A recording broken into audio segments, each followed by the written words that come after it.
Hello everyone, in this video I'll be doing a tier list of all the level 1 spells in Baldur's Gate 3. So there's some pretty powerful spells in this game, and some level 1 spells we can use in the entire game. If you know the good synergy that comes with some of these spells, which I'll go over in this video, the first one that we got is Animal Friendship. Now, this has some unique dialogue options in the game, but outside of that, all it does is convince an animal not to attack you, which is meh. I would say it's probably like a C tier option.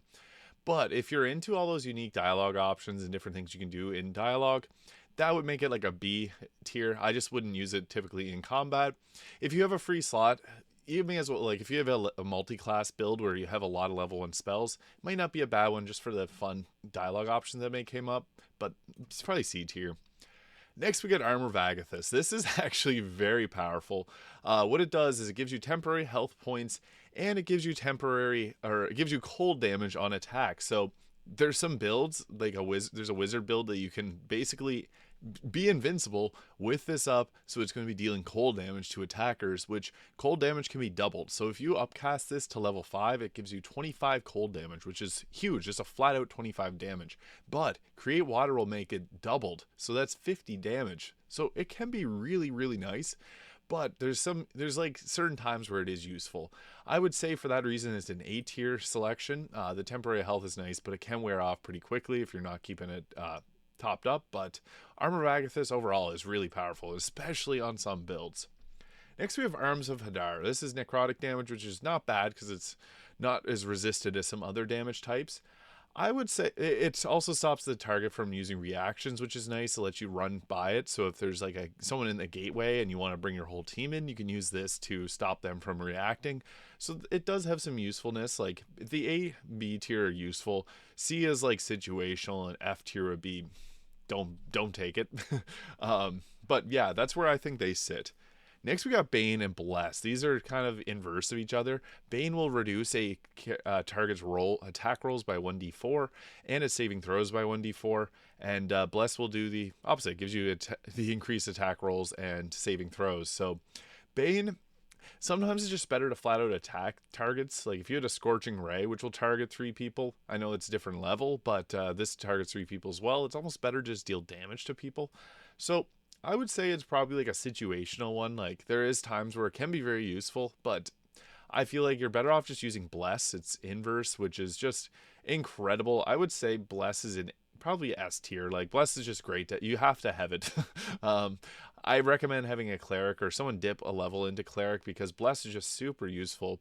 And yeah, you want to have that increased attack chance early on, or else, I see a lot of memes about people saying Asterion or Shadowheart can't hit. Gotta give him Bless. It's just the way it is early on.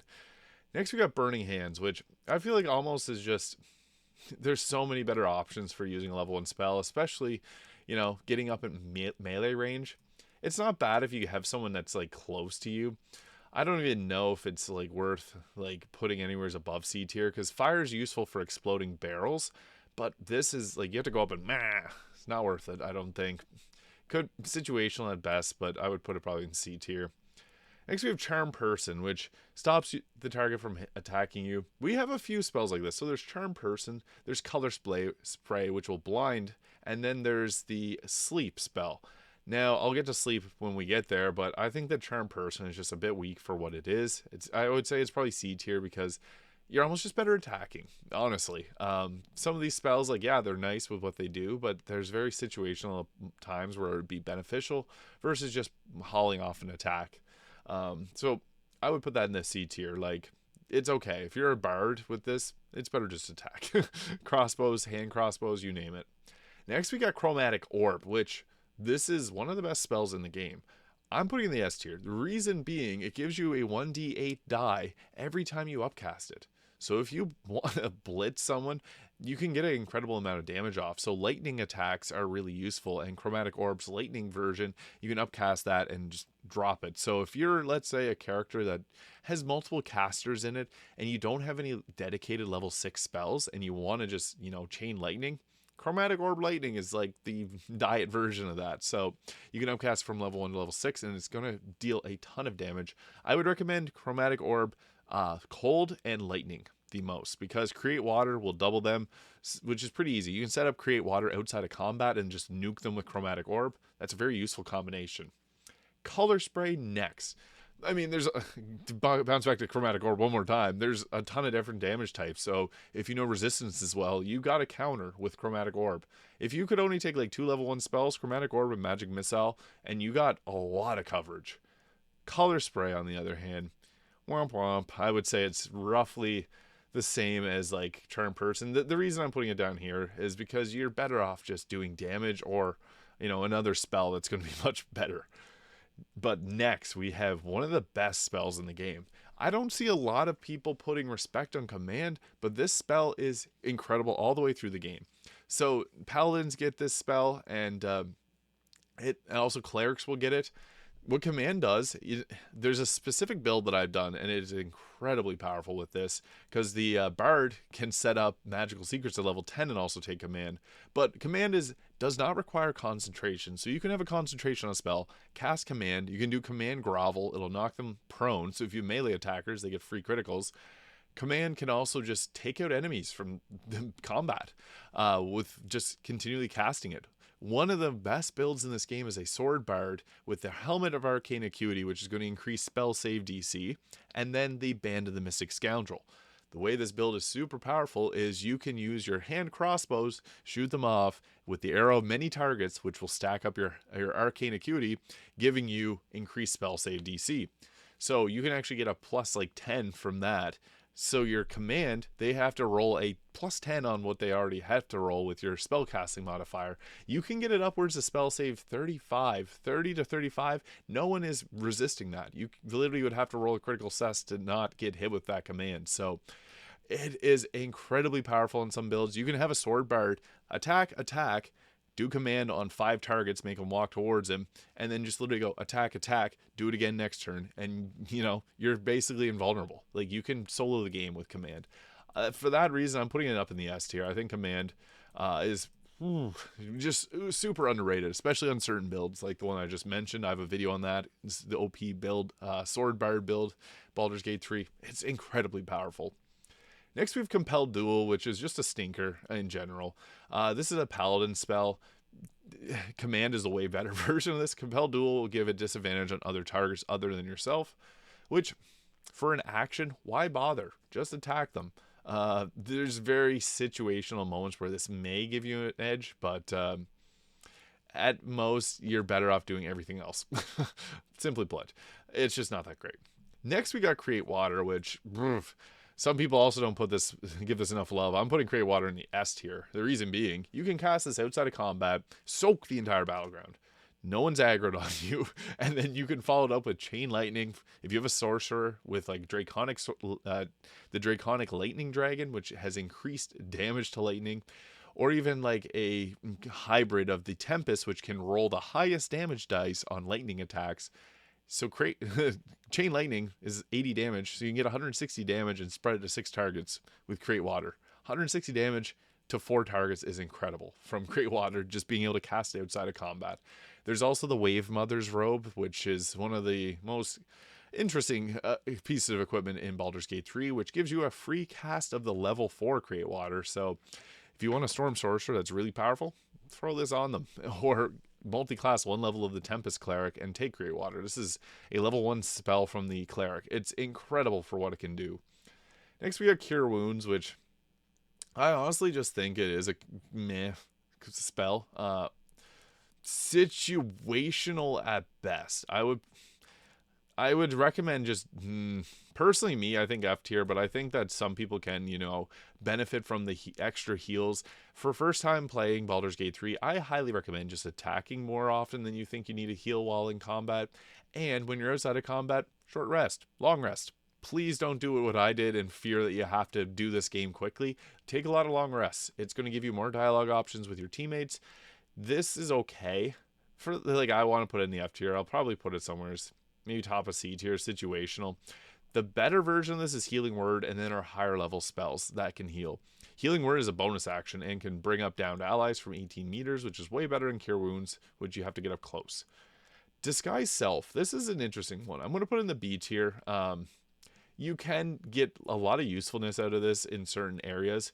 And also, let's say you took someone out and you wanted to talk to them. You can use the Speak with the Dead spell, level 3 spell, and chat with them. But if you're the one that killed them, they won't talk to you. So Disguise Self changes your appearance and they'll talk to you again. So just a little cool interaction. But Disguise Self does have some cool moments in the game. It's kind of funny spell to have in general. It does have use. I don't like using it personally myself, but it's there, and some people really do like it. So I'm putting respect on it because I've seen some cool uses of Disguise Self. Dissonant Whispers is a psychic damage, which is pretty decent, honestly. Psychic damage is like one of the rarest types of damage. I want to put it in the B tier. It gives them disadvantage on attacks against you, which is pretty nice. But overall, I think that there is better spells, especially like just the versatility you can get from some of the higher tier spells. That's why B tier is like useful if you want to have it and build around it. But overall, there's better ones. Divine Favor is another paladins don't get a lot of spells. Just plain and simple, they don't get a lot of spells. Divine Favor at least gives them one thing to get uses a bonus action. It's not good. What it does, it gives you a 1d4 radiant damage die added to your attacks. That's pretty decent, like especially if you have a build that benefits from radiant damage, then it gets a lot better.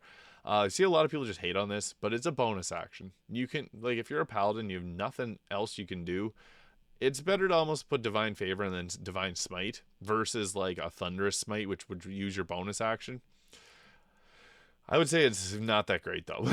Up on top of C tier, I guess. It's got some uses, but rarely do you ever find doing something better is almost better, I guess. Enhanced Sleep. This is another one that's pretty useful. It triples your jump distance. On a monk who has an incredible jump, it's actually crazy. You can literally just jump. Whee! The distance you can jump with this thing is so funny. It's situational, but I would say it's a good situational because mobility in combat, especially for martial classes, is massive. Even if it's not a martial class, being able to jump 3 times, like a strength-based class, is going to be able to jump pretty far. Monks in specific get a really big benefit from this, but Enhanced Sleep's pretty good. I would say it's an A tier. Jumping is underrated. It does use a bonus action, but it does have a lot of benefit. Ensnaring Strike. This is a decent one. This is actually, I would say, another A tier. It does, unfortunately, use a bonus action, but it locks a target in place. Early on in the game, this is kind of useful because there's a lot of enemies that need to run up and attack you physically because they won't have a bow or any type of magic. So Ensnaring Strike is very great early on in the game, but later on it does kind of taper down in terms of its effectiveness. Entangle, for the same reason. This is like it doesn't damage, but it'll hold them in place. Probably someone's there. Crowd control is underrated in Baldur's Gate 3 sometimes because you can just take someone out of combat, and that's just one less action you have to deal with. The action economy is a big thing. The more turns you have versus the enemy, the more likely you are to take them out and win. So Entangle can be useful if you can take out someone that's, going to be beneficial for you to take out. Expeditious Retreat. This is a situational one. It gives you dash as a bonus action, and it increases the distance. It's good if there's actually some builds, like that's why I'm putting in B tier for some usefulness, like some builds that benefit from like attacking, running away. One in particular I can think of, if you go like a rogue that's critical hit based and stealth, and then you want to run away and go and do it again, that's like a main, I guess, way it's good. Other than that, it's situational, so B tier. Fairy Fire. This is okay. Like, I think it gives you advantage on attack rolls. It's pretty good for just in helping out your allies. It's okay. Drows will get this as well. So like if you roll a drow, you get darkness and fairy fire, which is really nice just for control. But it's probably like a C tier somewhere. B. It really depends. I would rather just use it better action and attack. False Life. Yeah. I would actually say it's also F tier.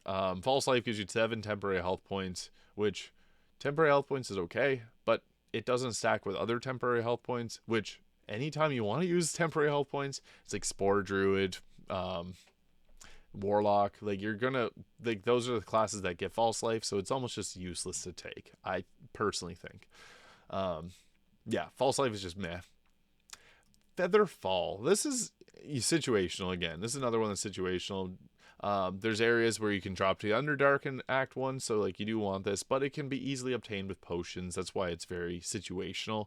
Um, yeah, there's only a few moments in the game that I can think of that are like dire to have this, and some of them have the built-in Featherfall, so that's another thing. Find Familiar. I think Find Familiar is actually really good. Some people don't like it because it's another unit you have to control, but you can get cool cats. It's useful outside of, not only in combat but outside of combat. You can like you can take your cat and hide it away somewhere to go into like little nooks and crannies you normally couldn't go into. It's got a lot of uses outside of combat, but even the Find Familiar, if you have like Scratch, that's great. He's a familiar. Quasit, the Quasit Familiar is probably the best because it can cause enemies to be surprised, which gives you an additional action against them. So that is really nice for just builds that are built around that first term Nova damage. So Find Familiar, really nice. At minimum, it's another attack that your team wouldn't take. Typically, they'll get taken out in one hit or so, but hey, they might dodge it. So that's just another action that the enemy wasted. Again, action economy, they help. Fog Cloud. Some people say this isn't as good. I think this is actually like definitely an A tier. Something like this. Fog Cloud is unique in the fact that if you have someone that can resist magical darkness, like a warlock, you can dip in and out of it to give yourself, like hide yourself if you wanted to stealth away. It's actually very unique in that fact that you can run in, shadow, like a rogue could run in, hide, and then jump out, and the enemies aren't going to see him. So it's a good way to set up your other allies. But you can also just cast on the enemy, and then they're blinded. Or if you want to defend someone, you can have them run into it, and then anyone that runs in is going to be blinded, less likely to hit. So it's actually really good. It's a good early game spell. It's available to a lot of classes, and it's just nice to be able to just top the enemy from being able to like hit you accurately. So yeah, great if you have a warlock too that has the Devil's Sight, which lets them see through magical darkness because it becomes huge there. But yeah, very useful. Goodberry. Goodberry's decent. You can also use good berries if you need a long rest. I would say it's like situational. It just gives you heals, which is nice. Like, it's not bad. I like the aesthetic of good berries, so I'll put it in the B tier. Grease. Grease is okay. It knocks a creature's prone. I would probably say it's situational. You can light it on fire, which will deal 1d4 fire damage to targets. Not as good as the counterpart Create Water for ice and lightning damage, but Grease is okay. I would say it's a B tier. Guiding Bolt. This will give you advantage on attack rolls. I think that Guiding Bolt is situational. I would say radiant damage, especially if you have a cleric that has like the luminous armor and has like a bunch of radiant boosted gear. Guiding Bolt can be okay. It'll give you advantage on attack rolls. So if you have someone that's like great weapon master and you want like a paladin, let's say, that's going to smite, hit them with Guiding Bolt and then boom, you got a higher hit chance. So some people don't like it. I would rather almost do other things as a cleric, but it can help the team. Hail of Thorns. I think this is another one. This is a decent archer. I think Ensnaring Strike's more, useful in most situations, but Hail of Thorns will deal damage in a small area. If you go with the Hunter Ranger at level 11, you get a better version of this that just deals larger damage in a larger area, but it's not bad for level 1. Next, we got Healing Word. I think Healing Word is great. So the best use for Healing Word is if you have a teammate that went down, Healing Word will bring them back up within 18 meters as a bonus action. So normally to bring an ally back up, you have to run over to them and pick them up. With Healing Word, you can heal them from a distance and they'll get back up. So it can help with turning the action economy a little bit in Baldur's Gate 3. I would recommend having this on someone at all times because it just has so much use for just being a bonus action. Also, there's lots of gear that'll give you bonuses on heal, and this is a good way to heal them. So if you have Shadowheart that has a glove that gives Blade Ward on heal, or Bless on heal, there's 2 items that give that. You can use this as a bonus action to give Bless, heal him, and give them Blade Ward. So that's 3 spells in one, basically. This is pretty good value. Hellish Rebuke. I think this is A tier. I think Hellish Rebuke's nice. It's a delayed reaction spell. The Warlock gets it. I thought it was pretty good because it's just fire damage that you can deal to the enemy. That's a reaction. Some targets or some classes don't have a reaction, so it's a nice one to have. I think for that reason, being able to use your reaction for that, it's just, action economy type deal. The more attacks you can get off, the better. Heroism is very situational, I would say. So the situation's the point that it's like meh. Yeah, I don't think there's many moments where I've ever found myself wanting to use this. I've usually had it equipped as a paladin because you get a lot of spells, but it's just not great. Hex. Hex is okay. I would probably put it on top of the B tier. Now, it doesn't work the way that a lot of people want it to work, and myself wants it to work. It doesn't affect ability check, or just affects ability checks. So you can't hex dexterity and have their dexterity drop. What it does is it, like, if you hex their wisdom, if they try to spot you while you're stealth, they're going to have disadvantage, which is okay. Like, that's decent. So hex wisdom is good.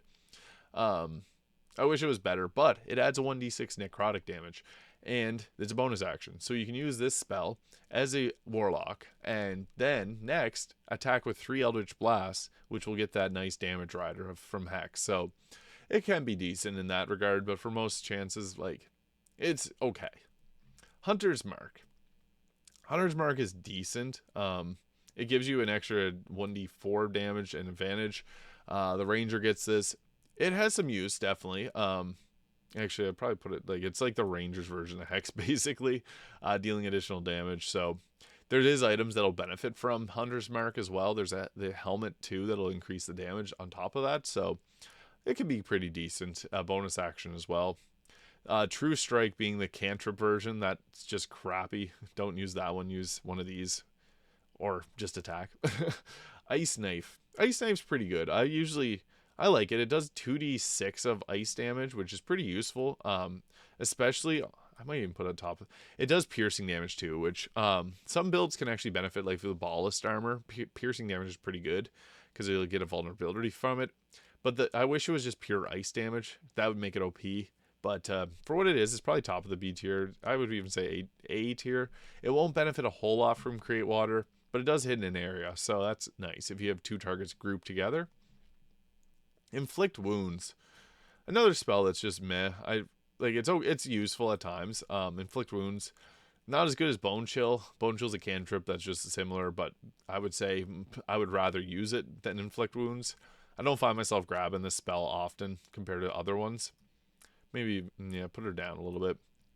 Long Strider. This is an interesting one. Long Strider adds 3 meters movement speed. What makes Long Strider great is it ritual spell. It doesn't require concentration. You can cast Long Rider and you have it until long rest. So you can have a bard in your party, take Long Strider, give it to the whole party, take them out of your party, and leave camp. And then you got Long Strider. So 3 meters of movement speed is really, really good. It's like 9 feet of movement speed if you use that in Baldur's Gate 3, but that extra movement is pretty useful for just being able to get around, especially if you have a class that'll get extra movement speed on top of that. The more the merrier. Moving around is really useful for martial classes. Mage Armor. Mage Armor is good. I would say it's B tier situational because the Draconic Sorcerer gets this built in. Draconic Sorcerer is my favorite type of caster, so it's really, really good that they get it without having to take a spell slot. But what it does is it gives you armor class of 13 plus your dexterity modifier. So it's, if you're wearing clothing, some clothing will give you like a +2. It works with that, so it can be decent. Doesn't stack with the barbarian or the monk's unarmored defense, unfortunately, so those are better versions. Magic Missile. This is S tier. The reason being, it can hit things that you wouldn't even think you could hit. Like if there's someone in a doorway, it can find its way through there and go through windows and stuff to find its target. It's really good for that. And it's force damage. Force damage is one of the least resisted types in the game. So it's very, very useful. I would say one of the most useful spells in the game just for that, because sometimes if you can't hit a target and you had Magic Missile equipped, that'll be the only thing that can hit a target. That's pretty useful for that reason. Protection from Good and Evil. Meh. It's another one where I find it's better just to do something else on this wonderful list of level 1 spells, honestly. And you'll be able to get level 2 spells shortly thereafter where there's even better spells too. Ray of Sickness, I would say it should be better, but Poison is the most resisted damage type in the game. Therefore, we're going to put in the C tier because some of the other spells are just better. Ice Knife in particular does area effect damage, and ice damage, one of the best types. Sanctuary. Sanctuary protects you and an ally. You can get hit by like fireball and things that are hidden in an area, but targets can't attack you. Sanctuary can be a game changer in certain areas of the game. I would say that this is like It definitely an S tier, maybe top of the A tier. Um, yeah, I'd probably put it top of the A tier. I find myself doing other actions over it, but it does have some times where I wish I used it instead. Especially if you have a target that you need to protect and keep alive, that helps a lot. Searing Smite. Now, I guess we have the three smites here. I would say smites are some of the best weapon attacks, honestly, one of the best. But I think it's almost better just to do radiant smites because these all use they all use a bonus action too. So I'll put them probably like somewhere around here. I'll put them all there. I think Wrathful Smite, Thunderous Smite can have pushback, which is nice. Fire damage deals fire over time. Like they all have their usefulness. Like situational, I would guess. I don't even know which one I like best. Radiant Smite is by far better. Shield, S tier. Shield increases, it's a reaction. Increase your armor class by 5. This is sometimes enough just to keep you alive. So I would always recommend having this. For level 1 spells, Magic Missile and Shield is honestly a good choice. And then next level you can take Chromatic Orb. For most casters, that's going to give you coverage, a guaranteed hit attack, and shield, which is just survivability. It's better than all the other survivability spells. Shield of Faith. Bonus action, increase armor class by 2. I would say early on it requires concentration, which is kind of annoying, but a +2 to armor class can actually push some characters over the edge. You want to have at least a 21 armor class if you want to be able to avoid attacks consistently, and sometimes this is what it'll take in Act 1 to push it over. I don't see a lot of people talking about this because it is kind of annoying to have a concentration on it, but it's decent at times, and if you're a paladin, you don't really have much else that you want to concentrate on, honestly. Command is your other crowd control, and it doesn't require concentration. For that reason, it is a little bit better than most people give it credit for, I think, personally. +2, everyone benefits from armor class, honestly. Next, we have Sleep, which I think Sleep's also A tier. As I mentioned, the other crowd controls are okay. Sleep is from levels 1 through 5, this is the game changer. It's not great after level 5. That's why we don't talk about Sleep a whole lot. But if you're in the goblin camp, you can put out 3 goblins with 1 spell. That is good in the action economy. It's 3 less hits that you're going to take. So sleep 3 of them, put them to sleep. Don't deal with them until you have the rest of the enemies down. Well, turn 1, that's an awesome way to deal with. Just take out 3 tallies, and then you can just go up and attack them for a critical hit. It is really great early on. Levels 1 through 3, awesome. Levels up to 5, it's useful. But then after that, you're better off doing other things. It can be upcast as well to deal additional health point damage, because it'll do 24 health, up to 24 health. So if you have 3 goblins with 8, put them to sleep. Speak with Animals. I think this is A tier, just because you want a class that has it prepared, like a nature cleric has it, druid. Certain druids can get it. It's awesome for the role playing. I think just for the role playing, it has no use in combat, but it's better. It's one of the best dialogue options in the game. I talked about the animal friendship, which is okay. It does have some choices in combat or in dialogue, but Speak with Animals 10 million times more. Summon Quasit. This is a random one. I don't really consider it, but I'm going to put it in the S tier because you should get this in Act 1. If you're in Act 1, take this, get it, put it on Gale. He's a wizard. He can learn it forever. Quasit is a fine familiar that can surprise enemies, which there's so many reasons why that's awesome. The best way to start combat is with your Quasit going, man, and just deal with the extra attacks that you'll be able to get off. So Quasit, underrated. Tasha's Hideous Laughter, knock a creature prone from laughing. I would say it's like a B tier. Situational. Knocking an enemy prone is pretty nice, but there's so many other ways to get prone, like ice surfaces, knocking them down with arrows. Yeah, it's okay. Next we got Thunderwave, which another situational, but I think it's a good situational. I like to have at least, if certain classes that kind of have like an oh crap, this is like your pushback, pushing them off of cliffs. It can be good if you set it up properly with the pushback, but yeah, I would say B tier.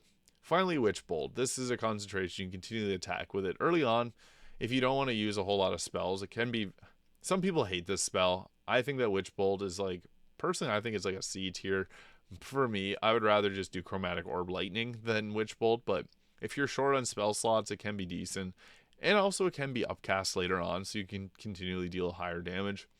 I think it's like meh, but situational. So I'll put it in the B tier. So there it is.